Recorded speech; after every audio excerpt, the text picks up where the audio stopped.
Jackson. She's with the ESC task force. Ms. Jackson.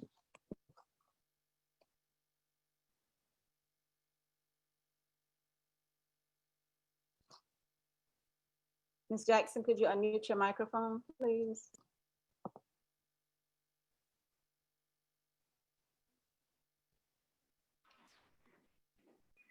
Good afternoon, all. And I concur with Dr. Gallen with our thoughts and prayers for all of those that have been victimized with COVID-19. And as an ESC teacher, my heart goes out to our students, teachers, faculty, staff, all over Dade County, and not just Dade County, but across the nation. And I do salute this organization and thank you for the NAACP for allowing me to be a part of this fantastic panel discussion on the reopening of schools. Thank you so much. Next, we have Makia Hawkins. She's a student at Miami-Dade Senior High School. Ms. Hawkins, would you like to say a few words? I couldn't hear you. Could you say that again? Would you like to say a few words? All right. No, that's okay. Okay, so we'll come back to your question. Next, we have Mr. Antonio White, United Teachers of Dade. Mr. White.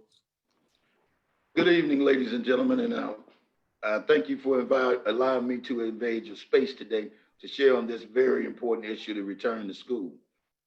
This is of national importance. Obviously, we got to be concerned with what's going on here locally, but children and families are being affected all over our country at this particular time.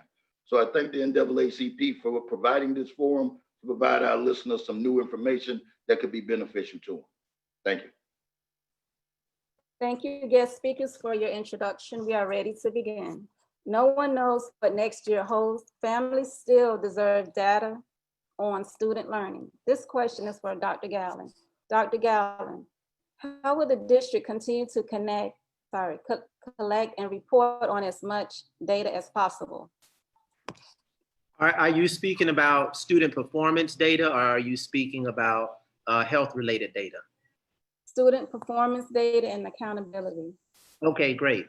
As you are aware, we were very fortunate, and we actually played a significant role as a board on behalf of petitioning the state to give us some relief as it relates to the accountability, specifically the grading of schools and, quite frankly, the overall assessment via FSA. However, our previous plan for distance learning did provide an opportunity for us to continue progress monitoring. So, for example, we had the iReady assessment that was given for the third period. So we were able to still collect student performance data as it relates to progress monitoring, but we were mindful that the current circumstances through distance learning in which our students were receiving instruction was not the most appropriate to really gauge. So we will continue to utilize the technological platforms to collect baseline data, because in this particular case, our baseline data is not available via FSA. So under normal circumstances, we would use spring 2020 data from FSA to make determinations about where our students are as we enter into the school year. So we will have to administer some initial baseline assessments, obviously, as we finalize our plans for the return and the reopening of schools, be it through distance learning, physically, or both. We'll make that determination, but please be assured that our commitment, not only as a district, but quite frankly, in state statute, that we must be committed to progress monitoring. And I would like to just qualify that by saying to the parents, just because you don't have a state assessment test doesn't mean we don't have an obligation to monitor the progress of our students. So state statute provides for both.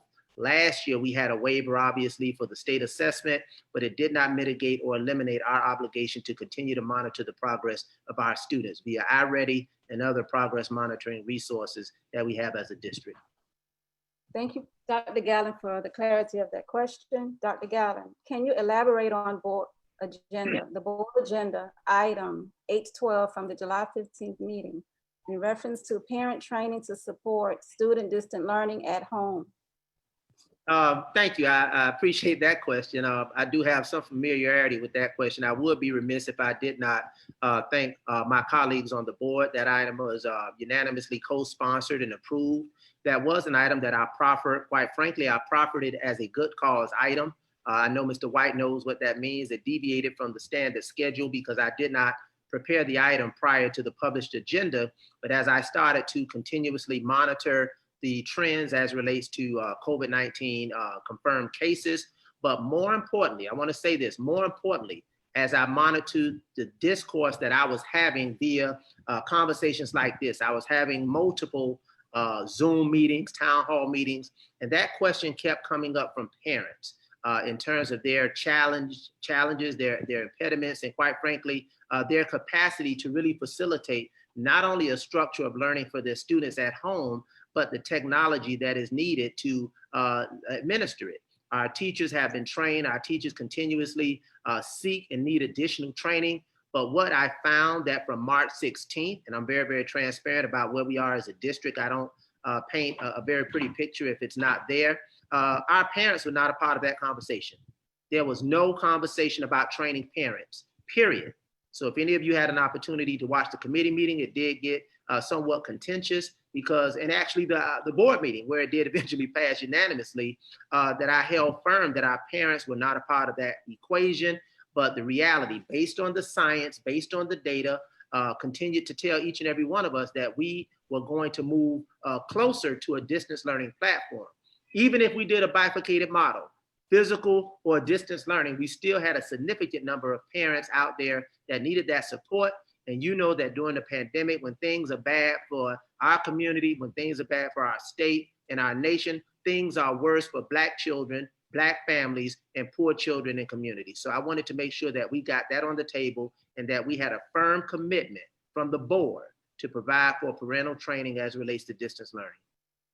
Thank you so much, Dr. Gallen. The next question, we will receive perspectives from each guest speaker. How do you intend to make learning accessible for all students? First, we'll begin with Ms. Nelson Goddard, Dr. Gallen, Ms. Jackson, and Mr. White in this order respectfully. Can you please repeat the question? How do you intend to make learning accessible for all students? Well, PTA has always been an advocacy association. And to that end, we will be working with our school district, not only here in Miami-Dade County, but across the state, to make sure that parents, as Dr. Gallen said, are a part of the equation when it comes to making sure our children have not only the equipment, but the resources that they need in order to access the lessons that they've been assigned. We recognize that not every community is as fortunate as Miami-Dade County to have a school board who knows that children will need equipment, will need internet access. So we are working diligently with individual school districts to ensure that the equipment and the access is there. And a very good point, Dr. Gallen, thank you for mentioning the fact that parents need training. Our children had their parents, are at home with their parents who were simply told from one period to the next very quickly, you're now your child's primary teacher. While there is online learning through different platforms, the parents became the teachers. And to recognize that parents need some sort of training, some sort of guidance in order to be able to carry that load is extremely important. And not every district has recognized that, but they're getting there. What we as PTA will do is make sure that everyone gets there, that recognizes that equipment, resources, access, and training are the necessary components in order for our children to be successful. And the more information that can be shared with our parents, shared with our caregivers, the better off our students will be. And that's one part of the equation when it comes to distance learning. Food security is just as important. The social emotional support that our children need is just as important as well, and including that distance learning and the internet access and device access. So we as PTA will continue to work with the school district to make sure that children and families have all of the resources that they need to be successful. Thank you. Dr. Gallen. Yes, what I shared previously as it relates to our students, whether or not we return physically or through distance learning, we have an obligation under state statute to provide for a free and appropriate education. So when we utilize the terminology about school reopening, school will open.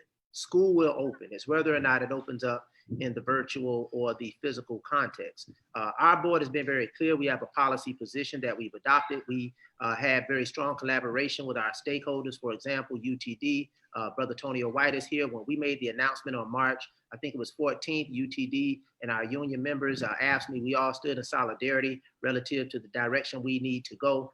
So we're fully committed from a statutory point of view, but also from a policy standpoint. So when you see items that come from me relative to parent training, we recognize our obligation.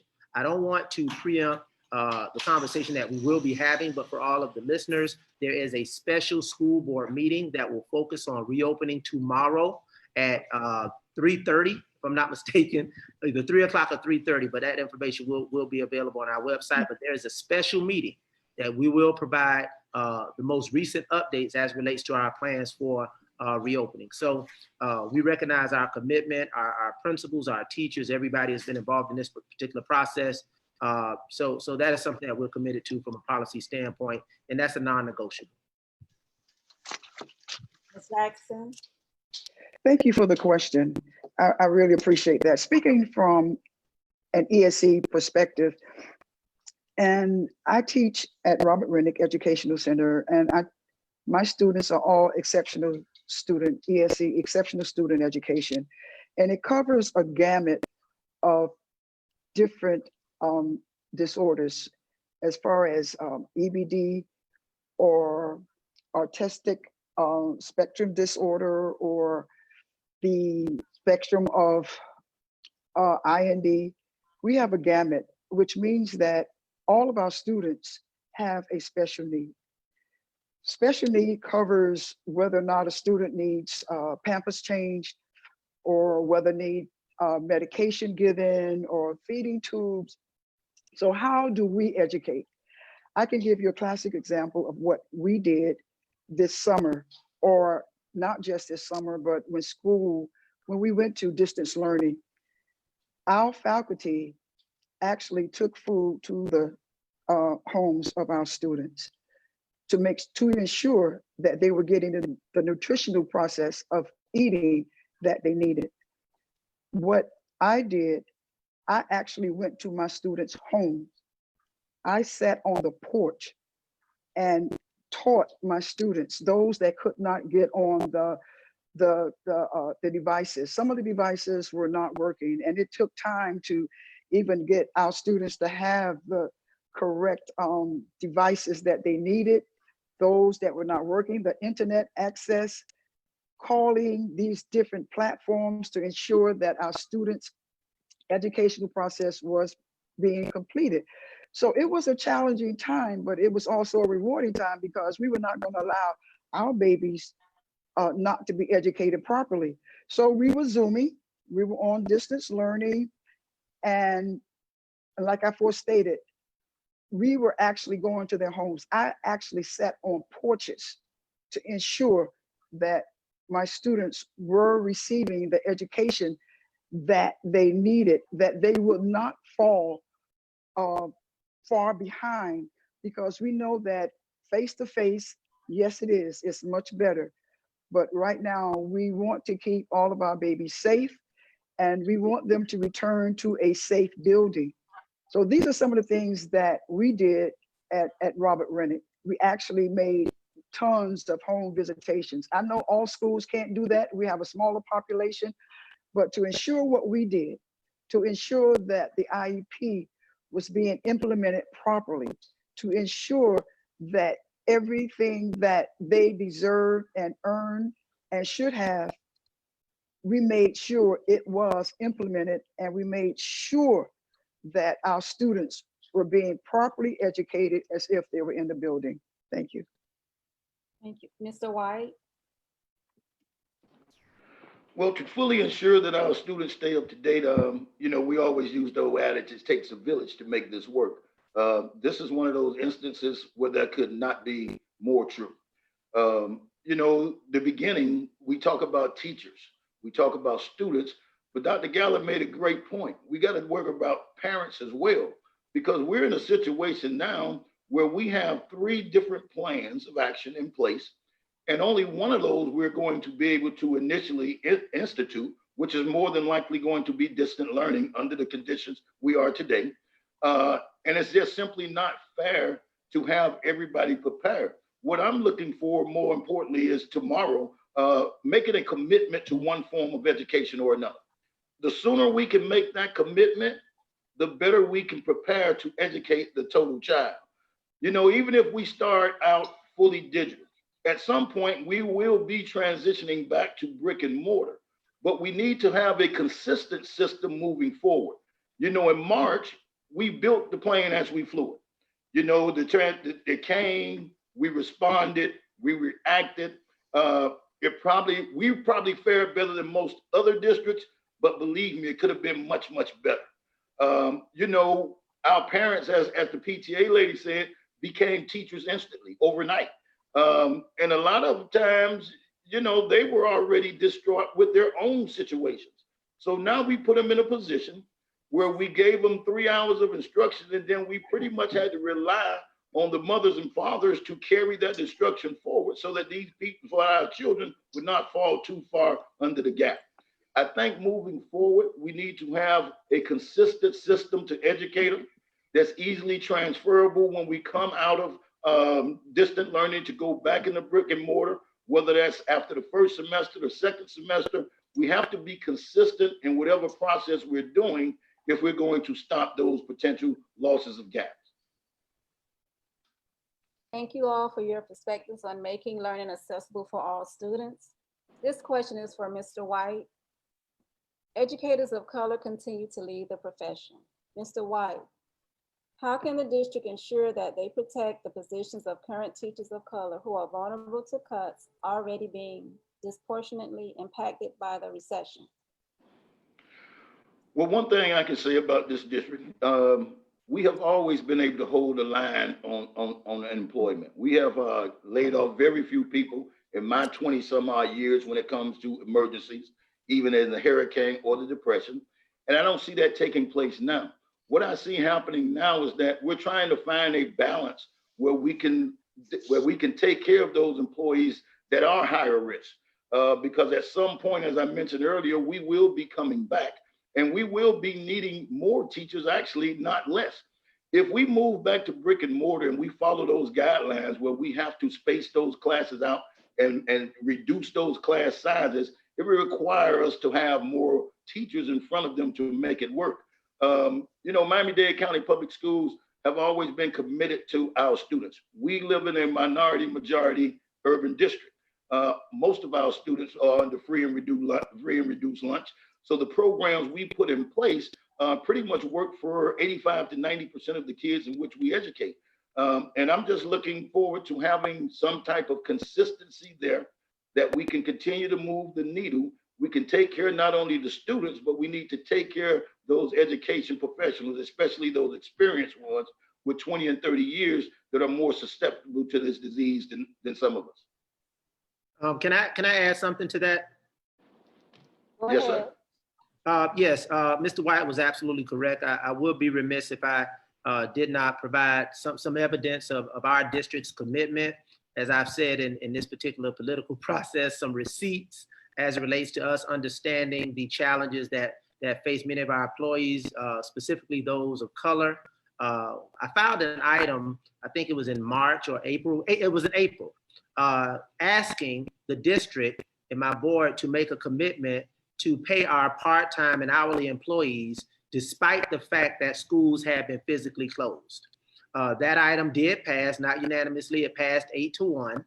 And that was a commitment that we made, understanding that in many regards, our paraprofessionals, our security monitors, our cafeteria workers, our bus drivers, our custodians, many of those are employees of color, our hourly teachers who may be retired, our librarians, and understanding that when the schools were closed, those individuals were not able to realize their hours as part-time and hourly employees, but we made a commitment as a board and we compensated them through June 30th. And that was a result of me knowing that the state had already committed the revenue for the remainder of the year. So why not do the right thing? Why not be considerate of that particular reality that as our students and parents didn't anticipate school being out, many of our employees anticipated being compensated through June 30th. So that does reflect, as Mr. White said, our district has been tremendously strong in that particular regards, but I thought it was important to pull out some most recent receipts on that particular commitment. The second part of that is that we also as a district requested at the state level, and they granted it to give us some relief going through October.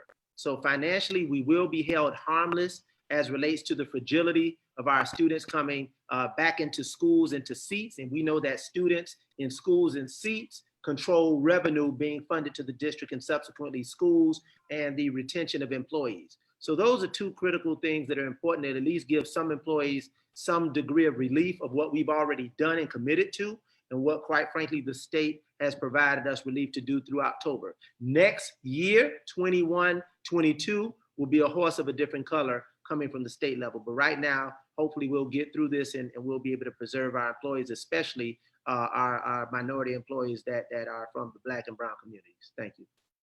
Thank you so much, Mr. White and Dr. Gallen. Our next question is for Dr. Gallen and Mr. White. Before the pandemic, our fragile schools in the fragile areas were experiencing low enrollment and low student performance. With virtual learning, if federal funding is cut, how will fragile schools and students receive adequate resources and support in order to be successful with virtual learning? We will first hear from Mr. White and then Dr. Gallen. So when we talk about fragile schools within our district, we've done a fairly good job in the last few years of closing down a lot of those gaps. Actually, I can look in District 1 and I realized that 3-4 years ago, more than half the schools in that district were underperforming. They're now performing a little bit better, but listen, when it comes to distant learning, our kids now not only have to worry about the academic side, they also have to learn about the technology side. And I've always been afraid of state testing when it comes to the use of technology and our low-income students, because that in itself is a challenge. You know, like I said, back to training.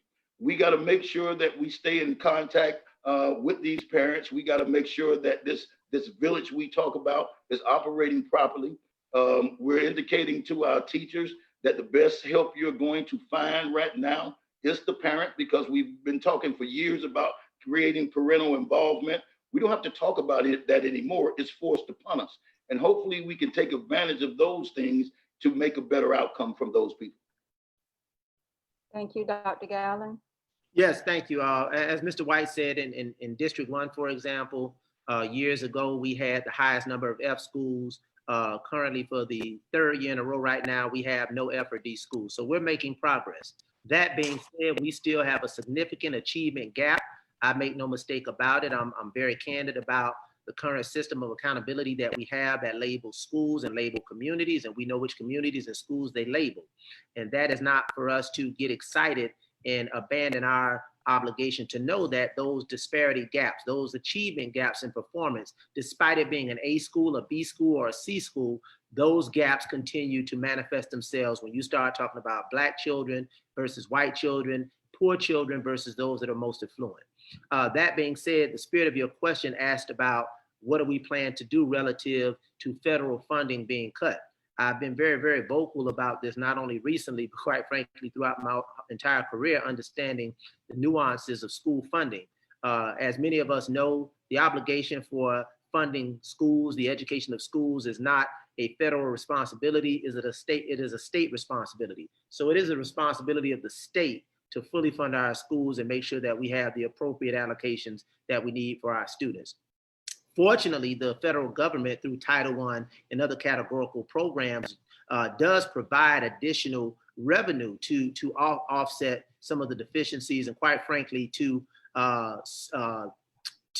supplement, not supplant. That's the language we use, to supplement, not supplant. So we're supposed to utilize federal funds to give our children in fragile communities more And I'll take a point of personal posturing to say, you know, I take exception with anybody at the highest level of leadership in this country that will threaten, I'm talking 45, that will actually threaten the cutting of federal funding to the least, the last, and the lost. So when there's a threat of cutting federal funding, it is not a cut to, quite frankly, our ability to operate our schools. We have an obligation that we carry out based on state funding. But when you make a threat at the federal level, as in the spirit of your question, you're talking about special needs students. You're talking about poor students. You're talking about ELL students. You're talking about programs that address gender. And that may make up about 5%, if that, of our overall budget, but it's still significant to those fragile schools. So we recognize that, we're committed to that. And I'll close by saying most recently at the last school board meeting, and I guess, Tony, you can't make this stuff up, we had an agenda item that addressed 2 fragile schools in our district. We have 2 fragile schools in our overall school district, and fragile being determined by those schools are under a current turnaround plan that we have to submit to the state for additional funding. And I asked the question and I got the commitment. If a plan for one of the schools in particular, they're not in my district, but one of the schools in particular, if that school goes into a different space and it is not funded, will we be able to fund those strategies, those programs, and those supports at the local level? And I got an affirmative answer on the record, in committee, and at the board meeting. So our superintendent, our school board are committed to that. So irregardless if there's some threat, it's not gonna happen. I shouldn't say that, but it's really a threat, but politically he's backed off of that. But I did take exception of the nerve and the unmitigated gall to threaten the least, the last, and the lost with a cut to federal funding if we don't toe the line and compromise the safety of our children under this pandemic by reopening schools physically. Thank you so much, Dr. Gallen and Mr. White, on sharing your perspectives in regards to fragile schools and students. This question is for Ms. Jackson. Ms. Jackson, what impact will personal protective equipment, i.e. PPE, have on the critical issue of learning as it pertains to students with disabilities? That is an amazing, awesome, wonderful question. Due to the fact that whereas PPEs with ESC students and those with disabilities, it will be much, much needed. Our students will need special attention and care, even to be taught how to utilize it, even to the fact of keeping them on. Our autistic students, most of them, 99% of them, they do have a one-on-one paraprofessional that assists the teacher with that particular student. But most of them are nonverbal, and there are, 95% of hands-on teaching, which indicates that throughout the day, there are touching of these students, whether or not to assist them in going to the bathroom. And where you were making reference to PPEs with autistic students, that will be a huge challenge, just to keep the mask on, or just to have gloves on and with them not taking it off, or playing with it, tearing them apart. We would have challenges that other schools will not have.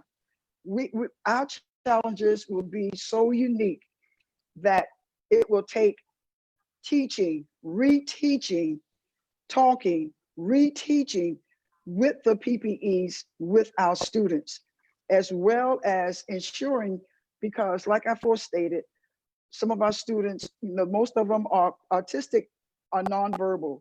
On the EBD side, you will have students that say, I'm sick of this, I'm taking this off. And they will have to be taught, no, you would have to leave this on. With teachers being in contact. Now, we do not restrain unless they're harming themselves or harming others. But it doesn't negate the fact that there are times that a restraint may be of a necessity. Therefore, our contact, we have to, even the teachers, the adults in the building, we must be able to have the protection of masks, shields, gowns, the covering to even think about, to begin to enter back into our building, because we will need that protection. God knows we will need the PPEs. So we are a little different than a gen ed school, because our challenges are different, and there's more teaching going on. Teach them how to put the mask on. Teach them how to walk around in the classroom for an hour with that mask on, and you cannot take it off. With the changing classes, keeping the mask on, washing your hands. No, you have to wash your hands again. No, wash them again. Cleaning the desk. All of these would be a teaching challenges. Not saying that it will not occur, but our challenges will be a little different, especially when it comes to PPEs and teaching our students how to properly utilize them. Thank you, Ms. Jackson. Can you elaborate on the role of the ESC task force?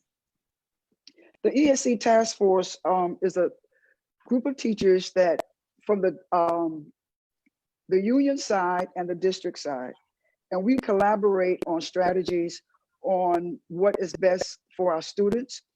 The district side, we have our agenda. The district side, we collaborate on the agenda as far as what is best for our ESE students, the services that are provided, the activities that are going on, how we are going to implement different strategies.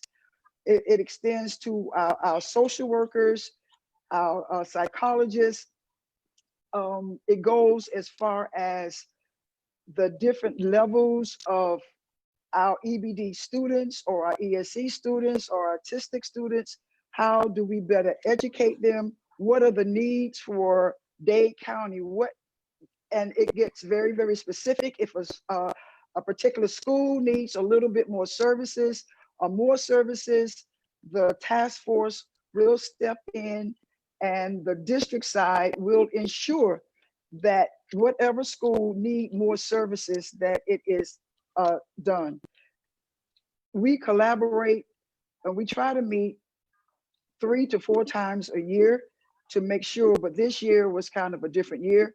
But we do collaborate to make sure that our ESC students are serviced properly, and that the teachers of the EBD students have the necessary equipment, the necessary things that they need to better educate our ESC population. Thank you so much, Ms. Jackson. This question is for Ms. Goddard Nelson. How will PTA and PTSA reach out to engage parents?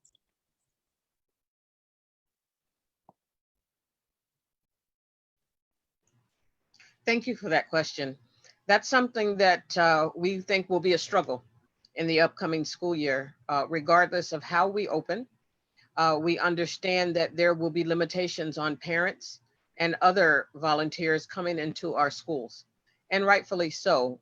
In order to protect both the students, staff, and faculty, there will need to be certain precautions that take place. We are hopeful that in some capacity, our volunteers will still be able to come into the schools as we have done before. Whenever you have a strong PTA council, as we do here in Miami-Dade County, that means there are a lot of people coming in and out of the schools, doing many different things on behalf of students and staff. And we're hopeful that at some point, when we're actually back in the building, that we'll be able to pick up where we left off. For the time being, when we reopen, if we reopen in a distance learning environment, we'll be having more Zoom meetings, just as everyone else is. We'll be having opportunities for parents to connect, students to connect, and everyone to get together via Zoom or other platforms. But until we're back in the schools, our volunteering, our participating in the education process will look very different, but we'll still be there. We will still have a strong presence. Our volunteers have not gone away. People are still joining PTAs and ready to become engaged in the learning process, whether it's in the media center, the office, or in other ways that PTAs have traditionally supported schools, we're ready to pick that back up. And if we have to continue it online, we'll do that as well.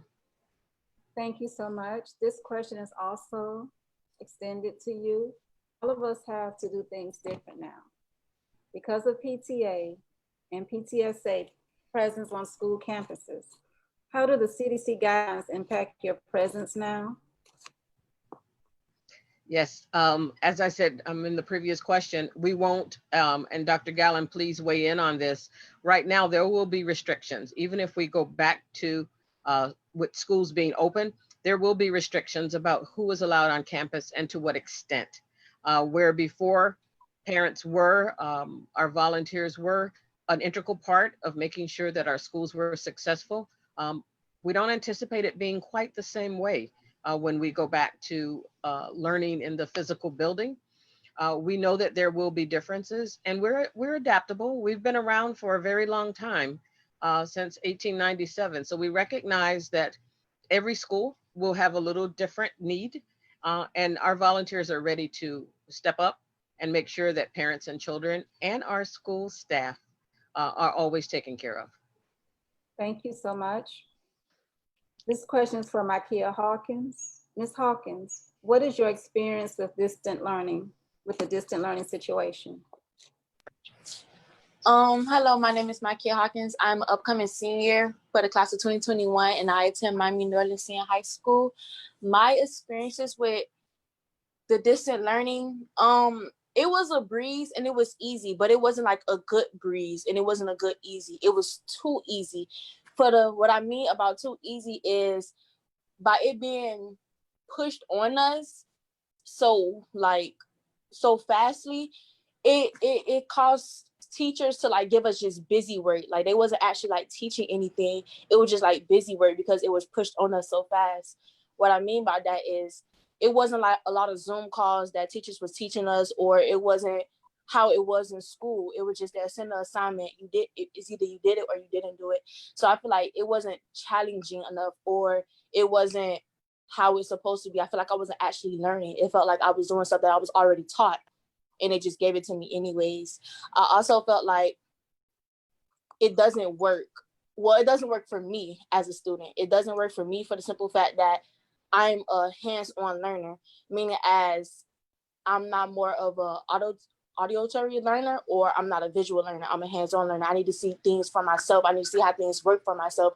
So by it being distance learning and by it being so on technology, it doesn't work for me. But I mean, I understand why we do distance learning because of the pandemic and stuff like that, but it doesn't work for me. So my experience was kind of not good, but it was easy in the breeze, and my grade still like is up to date, but it just doesn't work for me. I feel like something should change. And as far as when Dr. Stephen Gaddis was talking about training the parents, I wanted to give feedback on that as far as like training the parents. Education changes a lot. Like stuff that they used to learn back in their days, it's not teachable anymore because it advanced now. So it's like some stuff that we are learning, they won't understand. So it's like they can't be our teachers anymore, because it's like our teachers even get retaught to teach us stuff. So it's like they're not getting retaught, so they can't really be our teachers anymore. So it's now the students is like basically fending for themselves, and I feel like it's not fair. Thank you so much, Ms. Hawkins. You're welcome. At this time, each guest speaker will have 60 seconds to do a recap. And this is the question. Based on your area of expertise, what is it that you want our attendees to take away from tonight's town hall meeting? We will begin with Ms. Nelson Goddard, Ms. Jackson, Mr. White, and Dr. Gallen in this order respectfully. Thank you, Ms. Church. I'd like everyone to know that parents are an integral part of the education process. Everyone knows that. We all have heard the saying that our parents are our first teachers. And Ms. Hawkins, we can still teach just a little bit, not as much, but just a little bit. But in this day, at this time, we are very much dependent on parents and other caregivers to be the support system for our students. because they are not there with their teachers.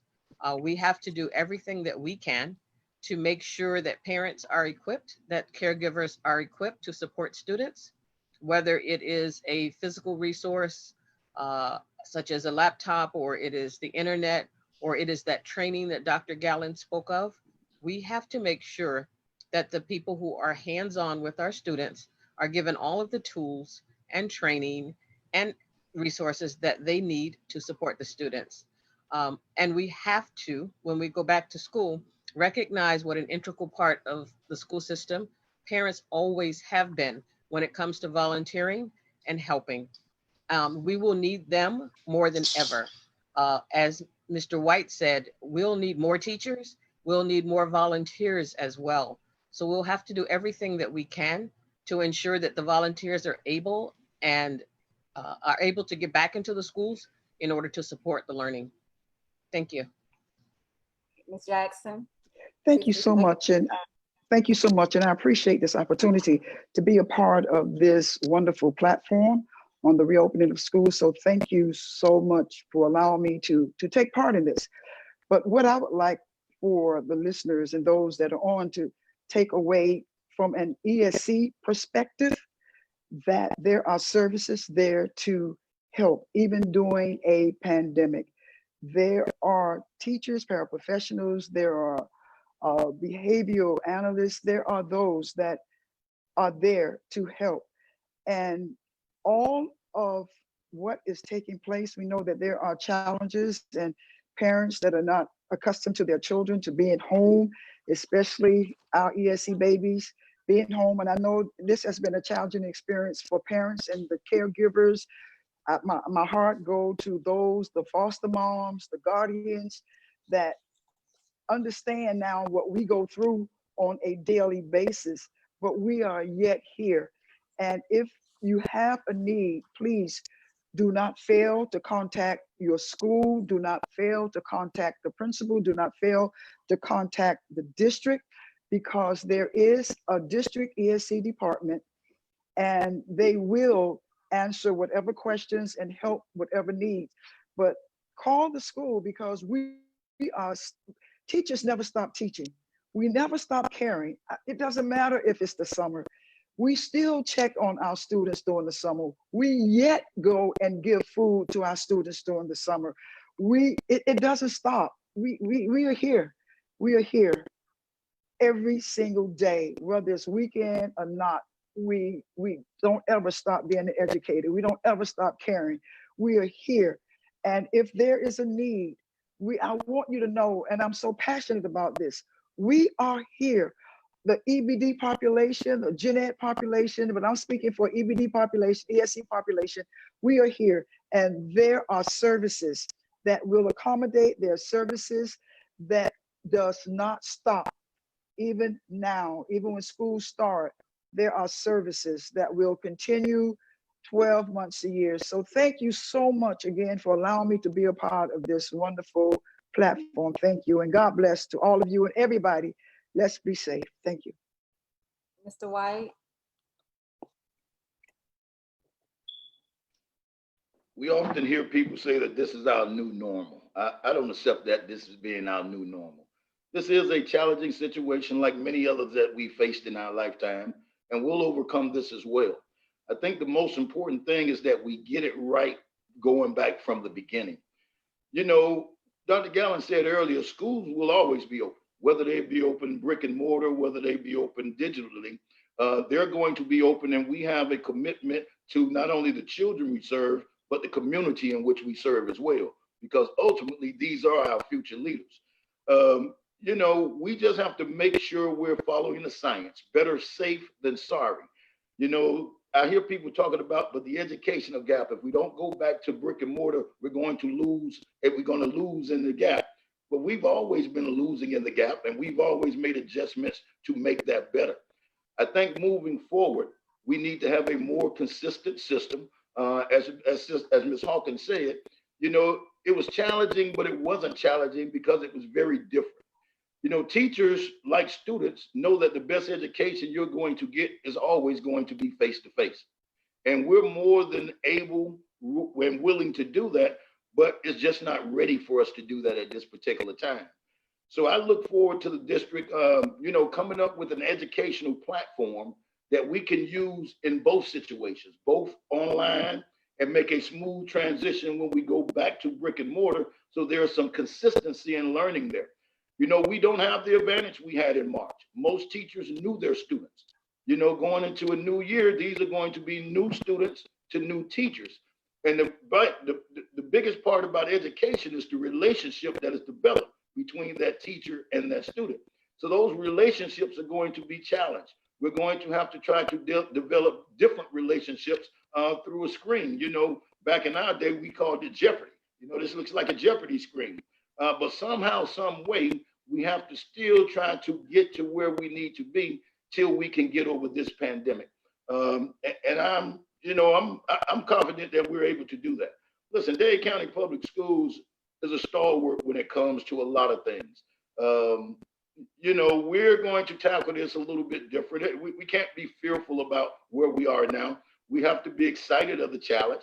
And we have to understand that if we are going to a digital platform, we need to do things that put the things in place to make us successful in doing that. That's not only training teachers how to be more effective on an electronic platform, that also means training parents how to better deal with their students in their learning. Listen, everybody got frustrated last semester. We got to turn that frustration into activity that's going to reap us some rewards this time. And I think we're up for the challenge to do that in Miami-Dade County. Thank you. And Dr. Gallen? Yes, I think a lot has been said. I once again want to thank the NAACP. What do we do moving forward? What we're doing tonight. Each and every one of us has a commitment, an obligation, but also a true opportunity through the NAACP and other community stakeholders to support our parents, our community, the entire village, to do three things. That is to be informed, to be prepared, and to be engaged. Informed, prepared, and engaged. And those are some of the things that we have tried to embrace from a policy position as a school board, from a practice position as teachers and principals and employees, and as a stakeholder position as parents and community stakeholders. What do we do moving forward? As Mr. White say, this is not the new normal, but we do know that things will not be the same. Education is an organic process. I have the benefit of having been a teacher, a principal, a superintendent of schools. So we know exactly what Micaiah was talking about. Our teachers, our employees, the human aspect is critically important. But as a part of that humanistic approach, we've always been flexible, we've always been adaptable, we've always been nimble, and we've always demonstrated a great degree of resolve. And that is what it's going to take to move forward during this next particular phase. I have no doubt, not only as an educator, not only as a father, a grandfather, again, and a member of this community, that we will rise. But we can only rise if we rise together. That being said, it's critically important that the NAACP stands with us on critical issues, because I've been very consistent since March when I said when things are bad in our state, community, and nation, things are worse for Black children, Black families, and Black communities, and those that are of poverty. So the NAACP and organizations and our parents, we have to stand together in solidarity to speak loudly, to speak truth to power, and to make sure that we continue to be the voice for the voiceless, our parents who are disengaged, our children who need to be fed, our employees who don't know where their next paycheck is going to come from. So we're going to have to continue to move through this process together. Will it be easy? Absolutely not. But if we stay informed, if we stay prepared, and we remain engaged, I do believe that there's a better days on the other side, and we're going to continue to run to see what the end is going to be. Thank you. Thank you. At this time, I would like to recognize Dorothy Bendros Mendigo from District 2 for joining us. So I would like to welcome her. And before we close out with our conversations, if any panel member would like to answer one of the questions from our audience. The question is, will dual enrollment still be available for students?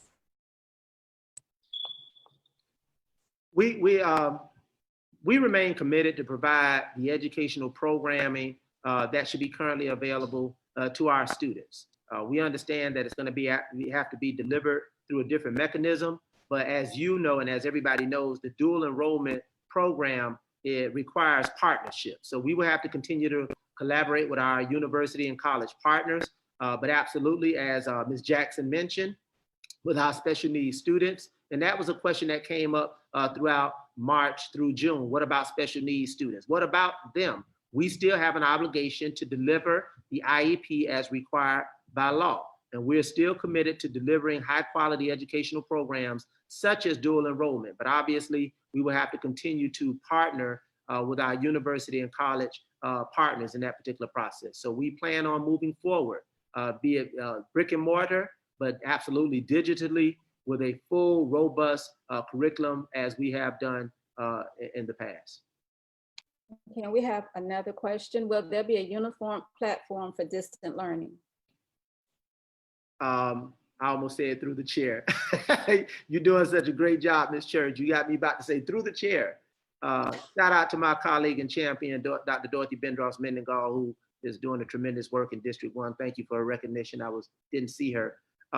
Is it going to be a consistent platform? I don't want to preempt any announcements tomorrow, but this district is ahead of the curve in anticipating. Our superintendent and his entire staff have been working very hard with the input of UTD. Our teachers have to be at the table. I've been very adamant about making sure that their voices are heard as they are going to be the deliverers of instruction. So we can anticipate a very efficient, a very appropriate, and a very consistent platform of educational delivery. But again, I don't want to preempt the meeting that is scheduled for tomorrow. I posted it on Facebook. At 3 o'clock, there will be a virtual school board special meeting tomorrow on the reopening of schools. So a lot of those details will be provided at that time. And that again, will make sure that we stay informed, that we're prepared, and that our community stakeholders are engaged. So I don't want to preempt that particular announcement. Thank you. Okay, thank you. And if there's any parents in the audience, for further information, you can go to dayschools.net, contact your child's school principal. And also, if you're a parent that's in the audience, please send us your contact information with your child's name, age, and the school that they attend. Again, thanks. And I would like to turn this conversation over to Ms. Paulette Bartlett.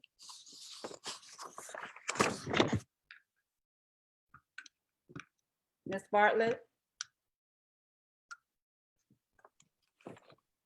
Thank you, Ms. Church. How are you? And thank you to the great panelists for this informative conversation. My name is Paulette Bartlett, and I'm Civic Engagement Committee Chair for the Miami-Dade branch of the NAACP. The Civic Engagement Committee is responsible for voter registration, education, and mobilization. And this year, because of its importance to our communities, the 2020 census. I would like to remind our audience of the importance of the 2020 census. If you have not completed your 2020 census form, please complete it and remind your family and friends that responding to the census is part of the lifeline for our future funding, growth, and development of Miami-Dade County. For the last 7 weeks, the Miami-Dade branch of the NAACP Civic Engagement and Communications Committee members produced informative town hall meetings to assist the audience in formulating decisions and think about the quality of leadership that we need in our communities as we prepare to cast our ballots on August 18th. The next meeting that we're going to have is on Wednesday, July 29th at 6:30 p.m. for the Florida State House Representative District 107 and City of Miami Commission District 5 candidates town hall meeting. Tomorrow's town hall meeting will be the 8th of 9 town hall meeting series. Please join us. If you would like to view the previous 7 town hall meetings, please check our Facebook page and our website. And now for more information about the approaching primary on August 18th. This Monday, August 3rd, will begin early voting in Miami-Dade County. During early voting, registered voters may cast their ballots at any of the 23 locations in Miami-Dade County. August 8th is the deadline to request vote by mail ballot. If you're concerned about waiting in a long line or homebound, please request a vote by mail ballot. Visit our webpage at www.miamidadenacp.com, Civic Engagement, to request your vote by mail ballot, or you may call us at 877-622-2709 or 877-NAACP-09.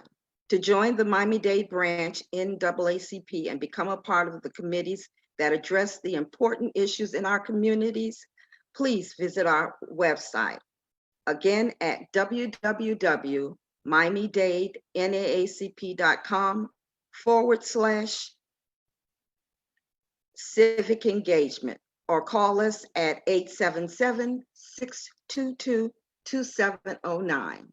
See you at the polls. Thank you.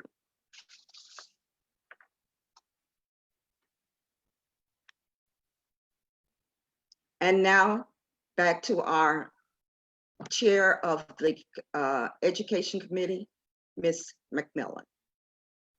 Thank you. Thank you everyone for sharing. We got wonderful information tonight, and it's just a start. I guess we should have had this meeting after tomorrow, right? I mean, Thursday or next Tuesday, but things happen for a reason or whatever. And as I said earlier, this is the first of a series of education conversations virtually, because we know we're going to be here for a while in this format.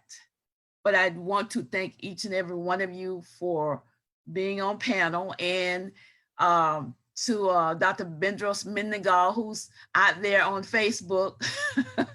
Hello to you. And perhaps another time we'll be able to bring her in as well.